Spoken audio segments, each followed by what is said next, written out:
दर्शक मित्रों नमस्ते। मैं डॉक्टर सुधीर शाह एडवोकेट आपको आज फिर अमेरिका के वीज़ा के लिए जानकारी देने आया हूँ। मैंने 2 हफ्ते पहले एक नई सीरीज स्टार्ट की थी, अमेरिका इमिग्रेशन और वीज़ा, जिसके ज़रिए मैं आपको अमेरिका के बारे में, उसके इमिग्रेशन के इतिहास के बारे में और अलग अलग प्रकार के वीज़ा के बारे में जानकारी देना चाहता हूँ। दर्शक मित्रों, आज से 40-41 साल पहले 1980 में मैंने अमेरिका के वीज़ा की अर्जी की थी और मेरी अर्जी डिनाई हो गई थी। और मैंने सोचा कि अगर एक एडवोकेट की वीज़ा की अर्जी डिनाई होती है, जो अगले ही साल आधी दुनिया घूम के आया था, तो फिर औरों को कितनी तकलीफ होती होगी। तो मैंने यूएस के इमिग्रेशन के कानून का अभ्यास किया और फिर उसके बारे में मैंने अखबारों में लिखना शुरू किया। इकोनॉमिक टाइम्स में मैंने 12-15 साल तक ये सब्जेक्ट के ऊपर लिखा।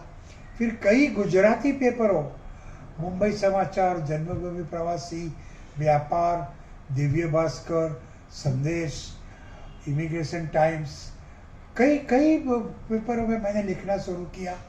मैंने सेमिनारों का आयोजन किया। करीबन आज तक मैंने 500 से ज़्यादा तो सेमिनार में आयोजन किया है यूएसए इमिग्रेशन के लिए।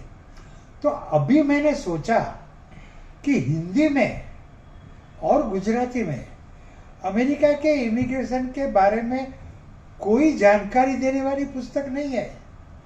तो मैंने गुजराती में तो करीबन 30-35 पुस्तकें यूएसए इमिग्रेशन के ऊपर लिखी है, लेकिन हिंदी में मुझे इतनी फावट नहीं है, इसलिए मैंने किताबें नहीं लिखी है।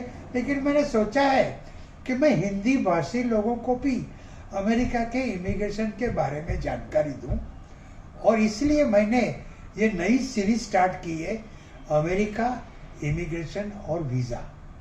मैंने सबसे पहले एपिसोड में आपको बताया कि अमेरिका कैसा देश है, उसके इमिग्रेशन के इतिहास के बारे में थोड़ी सी जानकारी दी, और फिर बताया कि अमेरिका के वीज़ा के 2 प्रकार है।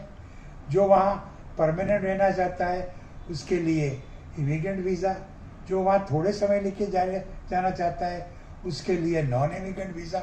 और फिर मैंने बताया कि ये वीज़ा है क्या, और आज मैं आपको बताने वाला हूँ कि ये जो वीज़ा के साथ जो स्टेटस लगा हुआ होता है वो क्या है।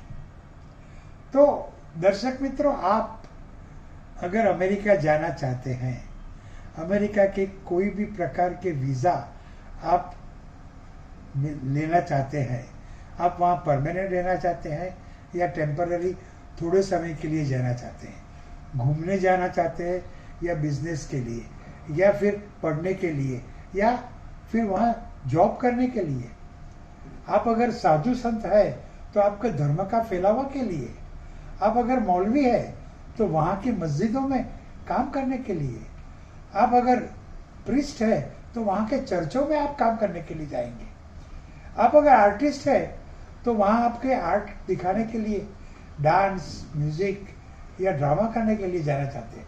तो ये हर एक प्रकार के लिए जो अलग अलग नॉन इमिग्रेंट वीज़ा है उसकी भी मैं आपको जानकारी देना चाहता हूँ। तो आप मेरी ये सब एपिसोड ध्यान से सुनना, और अब मैं सुविधा के लिए ये एपिसोड हर एक इतवार को एवरी संडे में रखूँगा, यानी कि आप रविवार को, हर रविवार को एक नया एपिसोड देख सकेंगे, नई जानकारी मिल सकेंगे। और आपके अगर कोई प्रश्न है तो आप मुझे वो लिख के भेजना, उसके भी जवाब मैं ये एपिसोड के अंदर देना चाहूँगा।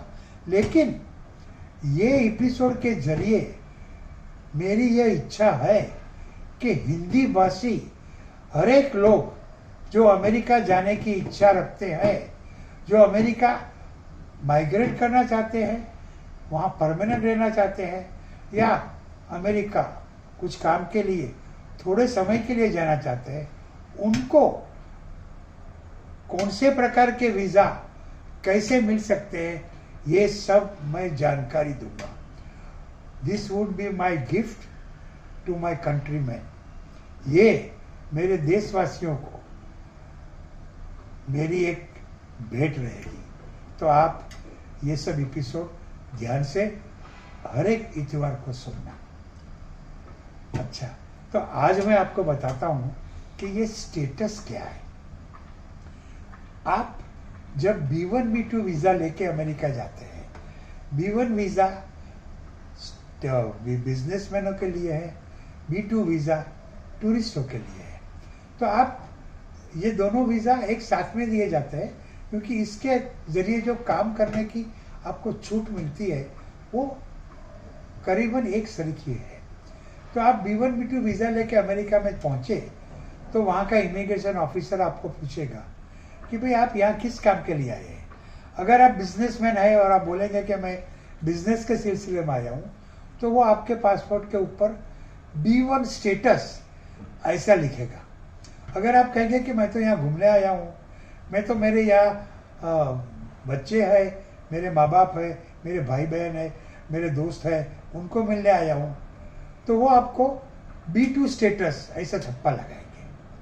और फिर अगर आपके पास B1 स्टेटस ऐसा छप्पा लगा है तो आप एक बिजनेसमैन जो काम कर सकते हैं वही काम अमेरिका में कर सकेंगे।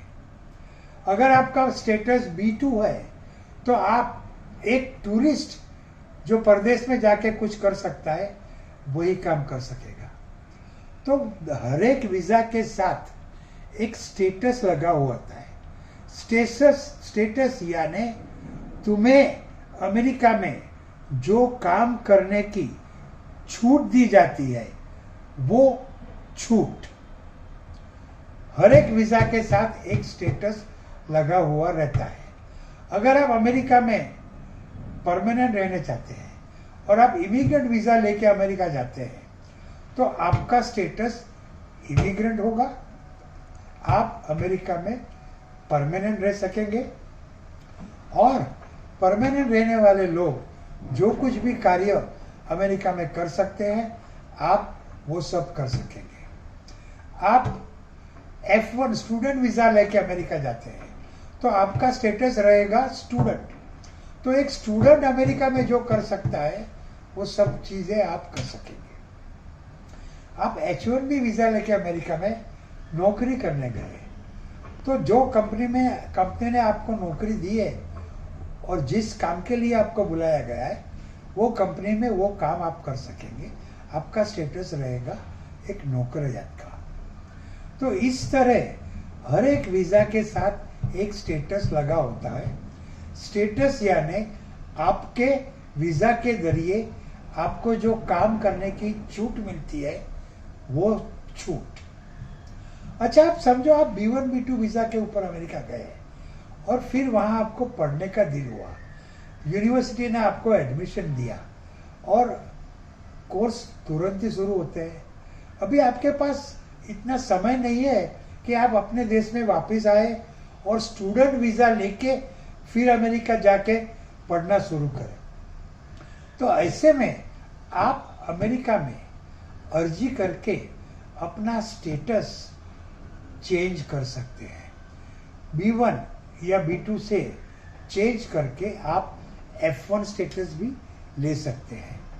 लेकिन एक दफ़े जब आपने स्टेटस चेंज किया तो आपका जो वीज़ा है, अगर आप B1 B2 पे आए हैं और आपने स्टेटस चेंज करके F1 स्टेटस स्टूडेंट स्टेटस लिया तो आपका B1 B2 वीज़ा कैंसिल हो जाएगा और आपके पास सिर्फ स्टूडेंट स्टेटस है, स्टूडेंट वीज़ा नहीं है।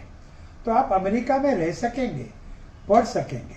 लेकिन अमेरिका के बाहर गए और फिर वापस अपना स्टडी कंटिन्यू करने के लिए अमेरिका में प्रवेशना चाहते हैं तो आपको वीज़ा की ज़रूरत पड़ेगी। तब आपको अपने देश में जाके F1 स्टूडेंट वीज़ा लेना पड़ेगा और फिर ही आपको अमेरिका में प्रवेश मिलेगा। तो स्टेटस वो चीज़ है कि जो वीज़ा के साथ लगी हुई रहती है और वो है जो स्टेटस आपका है उसके जरिए जो काम करने की आपको परमिशन मिलती है, आपको छूट मिलती है, उसको बोलते हैं स्टेटस। हर एक वीजा के साथ एक स्टेटस लगा हुआ होता है, लेकिन हर एक स्टेटस के साथ वीजा लगा हुआ नहीं होता है। अगर आपने स्टेटस चेंज करके ये जो वीजा के ऊपर आए थे उससे अलग वीजा के ऊपर जो स्टेटस प्राप्त होता है वो लिया, B1 B2 से चेंज करके F1 लिया, तो फिर आपके पास सिर्फ स्टूडेंट स्टेटस रहेगा, स्टूडेंट वीजा नहीं रहेगा। तो ये सब बातें ध्यान में रखना। अगले समय में आपको और भी बातें बताऊंगा। जो अमेरिका के इमिग्रेंट वीज़ा है उसके लिए जानकारी दूंगा। और तब तक आप घर में ही रहना, सुरक्षित रहना। ये टाइम अच्छा नहीं है, मास्क पहले रखना। और मैंने आपको आज जो बताया ये स्टेटस के बारे में, अगर उसके लिए आपको कुछ समझ में नहीं आया है, कुछ ज़्यादा जानकारी चाहिए, तो टेंशन मत लेना। और अमेरिका के कोई भी प्रकार के वीज़ा के लिए, इमिग्रेशन के कानून के लिए आपको कुछ मूंझवण है, कुछ परेशानी है, तो डोंट वरी, टेंशन मत लेना, मैं हूं ना। और मेरा ईमेल है sudhirshah1940@gmail.com, SUDHIRSHAH1940@gmail.com। और मेरा मोबाइल नंबर है 9820419469। और दर्शक मित्रों, यही जानकारी मैं गुजराती में भी देता हूँ। फेसबुक के ऊपर एक चैनल है खबर छे, उसके अंदर मैं हर एक शुक्रवार को यही जानकारी गुजराती में देता हूँ। उसमें आज तक 4 एपिसोड आ गए हैं और हिंदी में मेरा ये तीसरा है, अगले हफ्ते चौथा आएगा। तो आप अगर हिंदी में मुझे सुनना चाहते हैं तो वीज़ा विंडो हिंदी सीरीज़ हर संडे को देखना। अगर आपको गुजराती में मेरी बातें जाननी है तो आप खबर छे के ऊपर हर फ्राइडे को मुझे सुनना। लेकिन अमेरिका के इमिग्रेशन के बारे में, वीज़ा के बारे में आप कोई भी टेंशन मत लेना, मैं हूं ना।